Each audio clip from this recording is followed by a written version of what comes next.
Bohol City Police ginkumpirma nga magluwas sa ginpugutan sang ulo, may mga igos ang bala kag ginbuno pa ang ginapahayag drug personality nga si Glenn Paul Castillo. Pamilya sang biktima nagapati nga pulis ang nagpatay sa ila himata. Yaring balita nga aton gintutukan.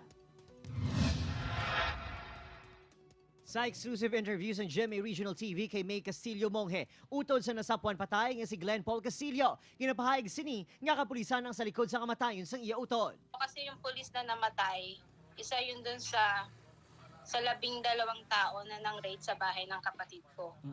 Na sinasabi nilang ang kapatid ko ang pumatay.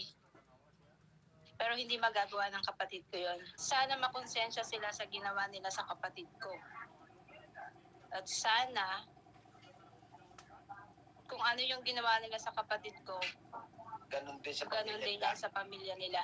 ang mangyari. Ang Diyos ang bahala kumuha sa kanila. Bahala ng Diyos sa kanila.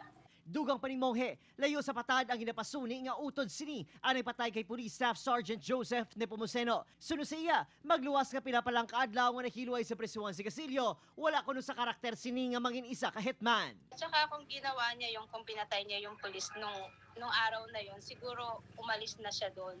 Tumakas na siya, hindi na siya nagstay sa bahay nila. Sobrang sakit ang ginawa nila. Parang pumatay lang sila ng hayop. Wala sa himata si Castillo sa Bacolod City, butang nga ang mga abyan lang sini ang nagahikot sa iya bangkay. Posible, ipakremate initiyon matapos na ang post-mortem examination kag autopsiya sa bangkay subong adlaw. Apisar wala pa sang formal nga autopsy report gikan sa Soco. Ginkumpirma sang BCPO nga magluwas nga ginutdan inisang ulo, may mga igo man inisang bala kag mga buno sa nagkalain-lain nga parte sang iya lawas. Una naging pahayag sa tagpamuno sa BCPO nga untata na ang mga spekulasyon sa nagluntad nga krimen samtang nagapadayon pa ang investigasyon.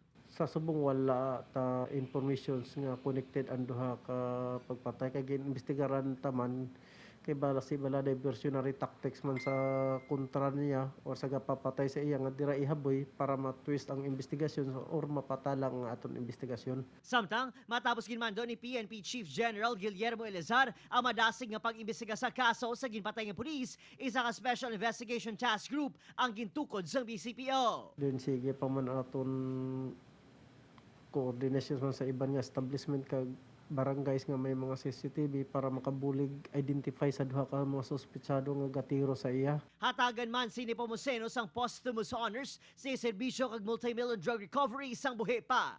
Upod, Kirinod Casillo, Adrian Prietos, 1 Western Visayas.